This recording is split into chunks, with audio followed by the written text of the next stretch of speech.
this room works. At least I think the projection is somewhat brighter. So hopefully I can use the board at the same time as slides. Okay, so to refresh where we are talking about inline reference monitoring, which means that you are trying to put the code that checks for certain security properties right in the middle of code on which you want to enforce these policies. Right? So there's some code, you want to enforce some policy, and then you put the policy checks right in the middle of the code. Right? And then you have to think about, okay, is this benign code, in which case you don't have to worry too much about how the benign code might try to circumvent the policy checks, or you need to think about whether the threat model is one of untrusted or potentially malicious code, in which case you need to worry about these checks being evaded and how you're going to deal with that. Okay? So by and large, we're going to talk about untrusted code, and that's what we have been doing for the past in the past lecture. But I'll mention that the techniques are applicable, but the security considerations are much easier to meet if you're working with benign code.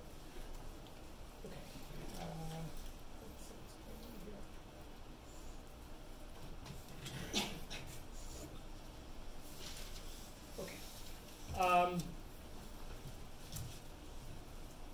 So we started talking about software-based fault isolation, which is a way of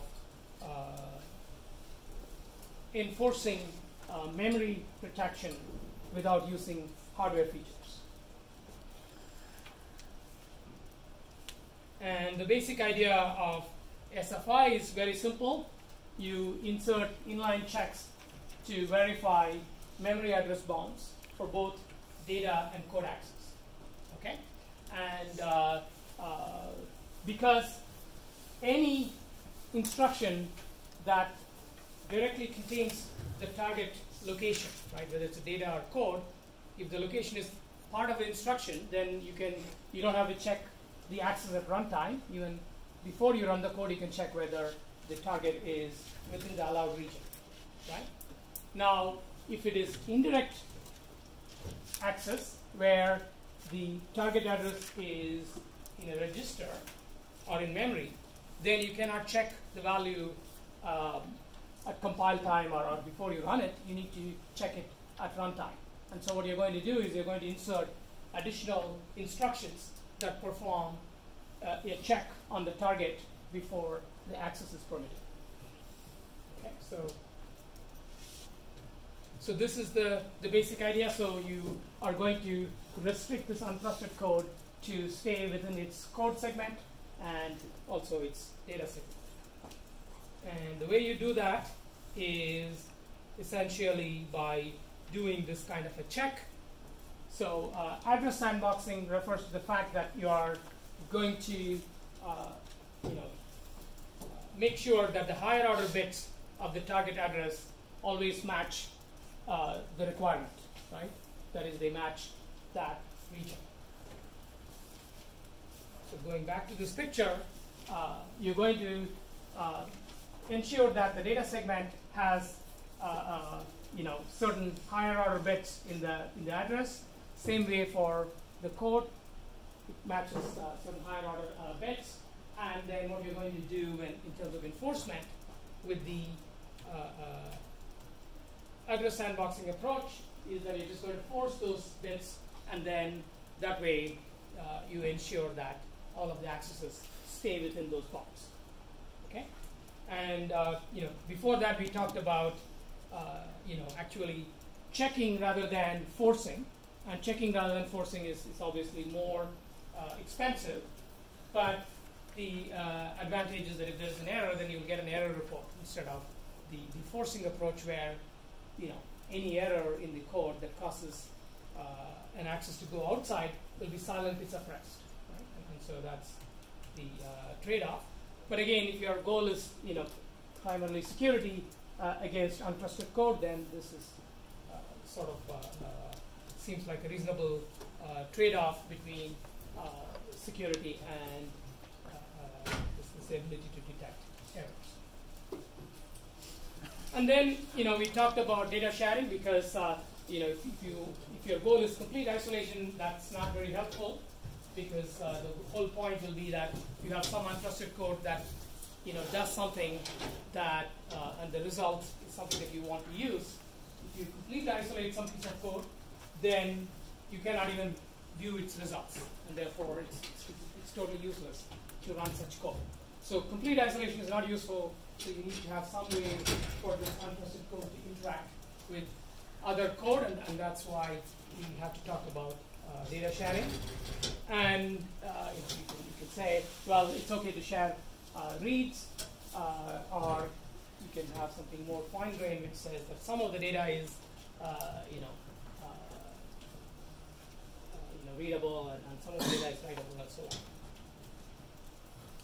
Okay, so when you have to do cross-domain communication, that gets a little bit tricky because if you don't mediate the cross-domain accesses, then untrusted code can, jump into arbitrary places in the benign code, and by doing that, it can potentially violate all the security checks. Right? At the simplest, thing that can be done is it, bypasses the security checks that have been introduced. Okay, so you need to avoid that, and that's why you have to go through these trusted stubs as an intermediary to cross the domain. Okay, and this is sort of where we left off in the last lecture. We said, okay, so before every indirect access, right? So whether it's a data access or indirect jump, you need to add these checks, and the best place to put that logic is in a compiler, right? Because you're typically generating code from a high-level language. You modify the compiler so that you can, the compiler can add those checks automatically, right? But then the whole point is that the person who runs this code doesn't trust the code. So obviously they're not going to trust the compiler that compiled that code, and therefore, before you run it, the user needs to verify that the checks are in place. But fortunately, the checks are easy, right? Because you go through the assembly code, you see whether there is a indirect data access, and what do you have to check with that indirect data access? Right. So there are two things that you need to check. One is that all indirect accesses should use the dedicated registers. Okay. And then you need to make sure that every load of a dedicated register is preceded by these bounce checks. Right? So the bounce checks are, there's a specific instruction, because once you've fixed the register, then the instruction that sets its leading bits to a particular value, that's you can know exactly what it is, and you simply check whether that instruction is present before any register that loads the dedicated register.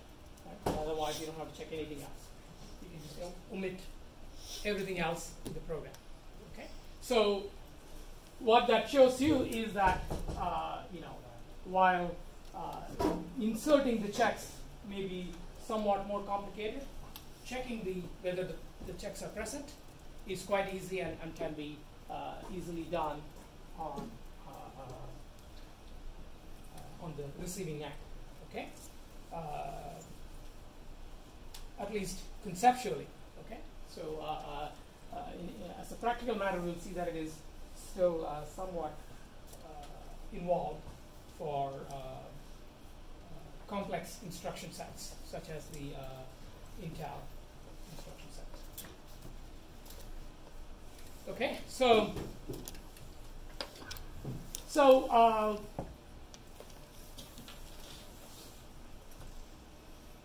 a typical characteristic of a RISC architecture is that instructions generally have a fixed length. Okay, so if you have a 32-bit instruction set, then you will typically have instructions that are all 32 bits in length or something like that. Okay, and so that makes it trivial to disassemble some piece of a binary and figure out what instructions are there.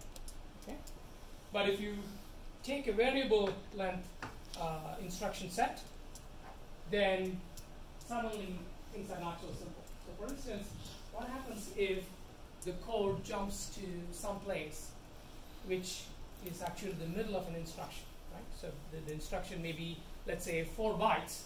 What if the code jumps to the second byte within this instruction, right? So what the processor is going to do is it's still going to think, okay, that's where the code is. It's going to fetch the bytes from there, interpret it as an opcode, an operand, and do its thing, right? So the processor is not going to complain, right?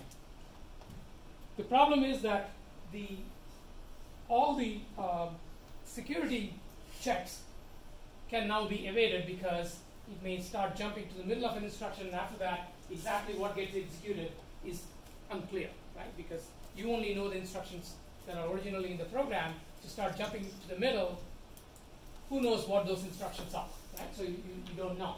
And so that something has to be done to deal with this problem of variable length instructions. Okay? There is also a sort of secondary problem, which is, well, if you need lots of dedicated registers, that's not going to be a good thing for x86 that has always been starved in terms of registers. Okay? So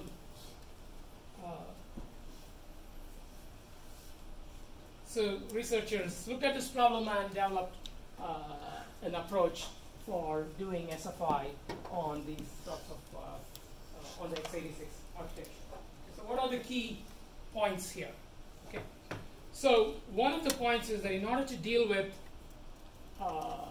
the possibility of jumping to the middle of an instruction, what they ensure is that all indirect control transfers, they are limited to have the least significant 4 bits of the address to be 0. Okay, so that's why if you make the least significant 4 bits as 0, that means the target address should be a multiple of 16. Okay, and so this way you can only jump to locations which are multiples of 16 bytes. Okay, so this limits the code from being able to jump to arbitrary places. So that's the first thing.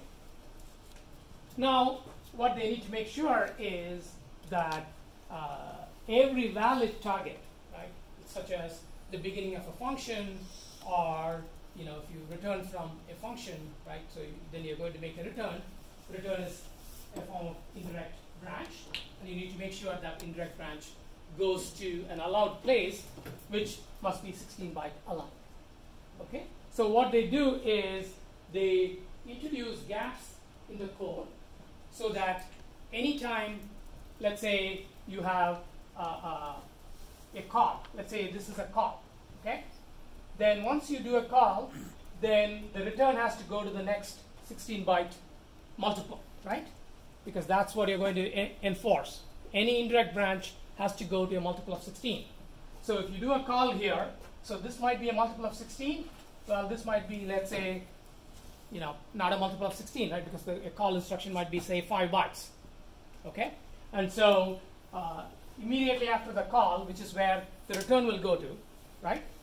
That location won't be a multiple of 16.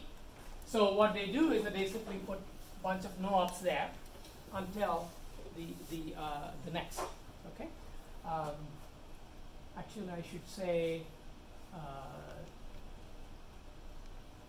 the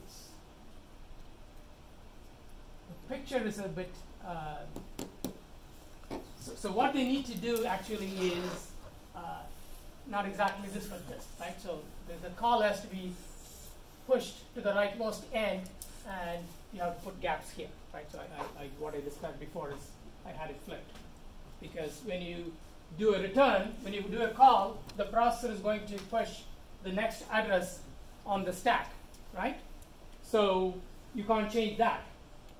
And you also know that because you're enforcing all indirect jumps should go to a multiple of 16, if that address is not a multiple of 16, then before the return, there will be a fault, right? So basically the program will abort. So what you need to do is actually to move the call instructions to the right end of these 16-byte blocks. Okay? So whatever goes into the 16-byte range is called an instruction bundle, or I call it a chunk, but the term that they use in the paper is an instruction bundle. Okay, so you can't jump to the middle of a bundle, you can only jump to the beginning of the bundle, and then all you need to do is to make sure that every valid indirect target goes to the code is rearranged so that every valid target goes to the beginning of a 16-byte bundle. Okay, so this is sort of the main idea to do SFI. There are on x86. The other problem, right? So we said there are two problems. One is the variable length instructions. We have a simple solution for that. And then there is insufficient registers, and for that, the solution is not particularly imaginative. Yeah. But Professor, second problem was insufficient registers. Yeah. So in this solution, the problem one solution. Yeah, that's what I'm yeah. Okay. There's a lot of padding of no ops. Yeah. So how does that have anything to do with the registers? That's wasting space, right? It is wasting space, but how does that have anything to do with the registers? We anyways have insufficient registers. So how does so can we afford to? So why is wasted space in code means wasted memory, right? But usually if the register runs out, then we do virtual boolean type technologies. Okay. Okay. So registers are registers, memory is memory, and one doesn't affect the other, right? So registers are a very small set, right? You often have 256 bytes of registers are in a maybe you might have 512 bytes of registers. Memory is obviously runs in hundreds of megabytes to gigabytes or more, right? So shortage of registers has no impact on memory or vice versa. Okay, so the register problem, as I said, the solution is not particularly imaginative. You just say, you know what, I'm going to hard code in the code itself, what the target is going to be. So you're not going to use a dedicated mask dedicated register to store the leading bits, right? Instead, the leading bits are going to be put right in the code, right? So for instance, you're going to say, and this constant, right? So the constant is already in the code, which means that the leading bits are forced to be 0x20, right? So that's what the leading bits are. They're hard coded in the program, and that's how you avoid the need for a dedicated register to store the segments. Okay, so it's just a very simple idea.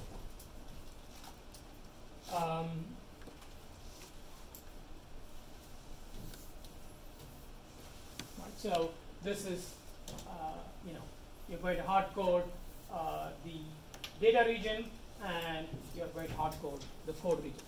Okay, and then so that's once you do that, then you don't need too many dedicated registers. You're basically going to use one dedicated register, which in this case happens to be EBX. Right? So that's all you're going to do. So that is software-based fault isolation, and there is a related property called control flow integrity that has become quite important in security. And the origin of CFI is very much this SFI work, and in particular, the whole goal of SFI is to make the whole idea of using dedicated registers in SFI is to deal with the possibility that the code will, that untrusted code can jump to the middle of the checking code, right? So you have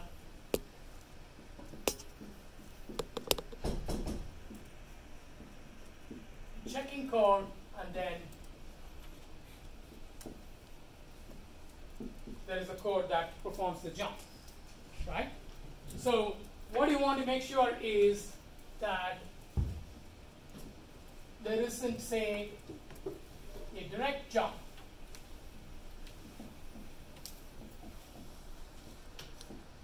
That simply bypasses this checking code, right? So this is why we are using dedicated registers. You want to make sure that even if this is done, the dedicated register always contains a valid value, and therefore, even if code jumps like this, you still will not be able to escape this, the region to which the code should be confined. Okay, so this is, so the idea in a CFI is, if your primary problem is these sorts of jumps, why don't you check the control flows directly instead of, you know, using these dedicated registers and so on.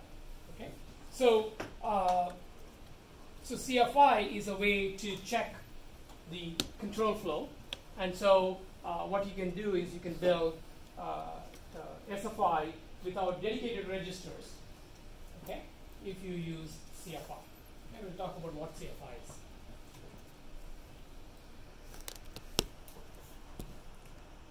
So again, unrestricted control flow transfers like this are the ones